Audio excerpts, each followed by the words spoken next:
আপোনালোকে জানে যে আমাৰ গোটেই অসমত আমাৰ বাঙালী পৰিষদ অসমৰ পৰা ধিক্ষাৰ কাৰ্যসূচী লোৱা হৈছিল। আমাৰ ইয়াতে বৰপাকত আঞ্চলিক সমিতিৰ দ্বাৰা বাঙালী পৰিষদ ইয়াতে ধিক্ষাৰ কাৰ্যসূচী আজি লোৱা হৈছে। আমি সকলোৱে জানো যে দীপু দাসক যেনেকৈ বৰ্বৰভাৱে হত্যা কৰিছে আমাৰ ইউনিট চৰকাৰৰ যিবিলাক মৌলবাদী সংগঠন আছে তেওঁলোকে, তাতে যিটো আমাৰ অন্তৰ্বৰ্তীকালীন চৰকাৰ আছে তেওঁলোকে হোৱাৰ পিছৰ পৰা হিন্দু বৌদ্ধ ভূমি হিচাপে পৰিগণিত হৈছে বাংলাদেশটো।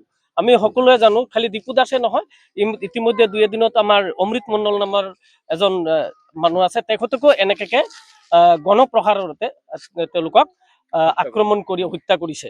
আমি এটা কথা ক'ব বিচাৰিছো, শেখ মুজিবুৰ ৰহমান যেতিয়া আছিলে আমাৰ ভাৰতৰ লগত এটা চুক্তি হৈছিল যে তাতে আমাৰ বাংলাদেশত যিবিলাক অল্প সংখ্যকতা আমাৰ হিন্দু সনাতনী আছে তেওঁলোকৰ যদি কিবা অসুবিধা হয় তেনেহ'লে ভাৰতৰ পৰা আমাৰ সৈনিক কাৰ্যসূচী লোৱা হ'ব। গতিকে আমি ভাৰত চৰকাৰ তথা আমাৰ প্ৰধানমন্ত্ৰী নৰেন্দ্ৰ মোদীক আমি অনুৰোধ জনাইছো যাতে বাংলাদেশত যিবিলাক আমাৰ হিন্দুৰ ওপৰত অত্যাচাৰ চলি আছে তেওঁলোকৰ ওপৰত যাতে আমাৰ সৈনিক কাৰ্যসূচী লোৱা হয় বা ষ্ট্ৰাইকৰ নিচিনা কাম কৰি তেওঁলোকৰ যিবিলাক আমাৰ হিন্দু হত্যা লীলা এইবিলাক বন্ধ কৰিব লাগে। সনাতনী বন্ধুসকল, বন্ধু বান্ধৱীসকল, ইয়াত আমি লগ হৈছো।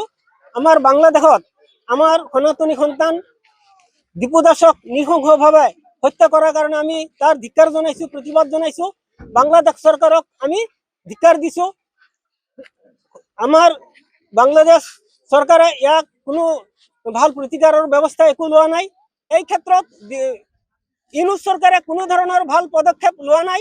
গতিকে আমি আমাৰ ইউনিট চৰকাৰক আমি এই বুলি অনুৰোধ জনাইছো যাতে দীপু দাসৰ ন্যায় বিচাৰ কৰে। আমাক ন্যায় লাগে, প্ৰকৃত বিচাৰ হয়, দুখীয়া যাতে কঠোৰ শাস্তি পায় তাকে আমি কামনা কৰি আমি আজি ধিক্কাৰ কাৰ্যসূচী অনুষ্ঠিত কৰিছো।